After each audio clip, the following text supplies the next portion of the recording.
Je vous souhaite une bonne année 2025. 2024 a été une année difficile pour de nombreux Choletais. L'annonce de la fermeture de l'usine Michelin a plongé de nombreux foyers dans l'angoisse du lendemain. Cette fermeture illustre la mainmise de la finance sur notre économie et notre industrie locale. Mais le Choletais est une terre d'entrepreneurs. Nous créons, nous travaillons, nous développons de nombreuses entreprises qui ensemble forment un environnement économique favorable.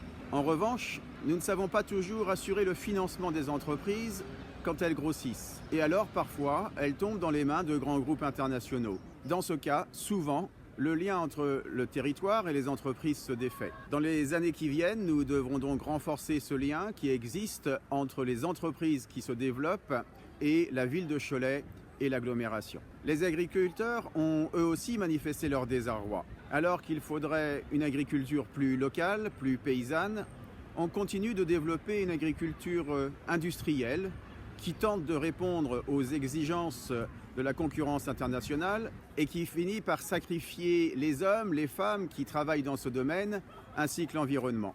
Il nous faudra relocaliser une large part de la production agricole. Il nous faudra également diversifier cette production et tisser des liens beaucoup plus étroits entre les producteurs, les transformateurs et les consommateurs. L'année 2024 a également été difficile pour de nombreux services publics, qu'il s'agisse de la santé, de l'éducation, de la petite enfance, de la sécurité. Nombreuses sont les personnes à constater qu'elles n'ont plus les moyens humains de répondre totalement aux besoins de la population.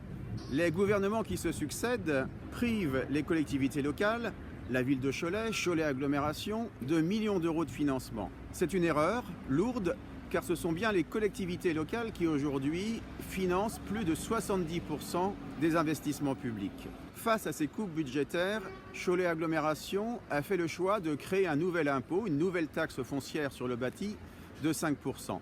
Les millions que le gouvernement donne à quelques-uns d'une main vont finalement être repris via des impôts locaux aux classes moyennes, aux personnes qui travaillent, aux retraités.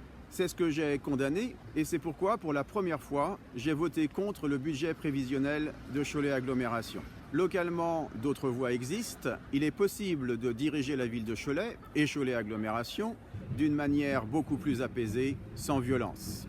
Pour cela, la transparence dans la gestion des affaires publiques, l'honnêteté, le respect de toutes et tous seront indispensables. Il faudra aussi, dans les années à venir, mieux anticiper et mieux répondre aux grands défis qui sont les nôtres. Il faudra améliorer la santé globale de toutes et tous, améliorer la qualité des logements et réduire les factures en énergie. Il faudra développer une économie et une industrie encore plus ancrées dans notre territoire. Et il faudra donner la possibilité à toutes et tous de mieux se former. Tout cela est possible si nous en avons la volonté. Voilà les défis que je vous invite à relever pour 2025 et pour les années à venir.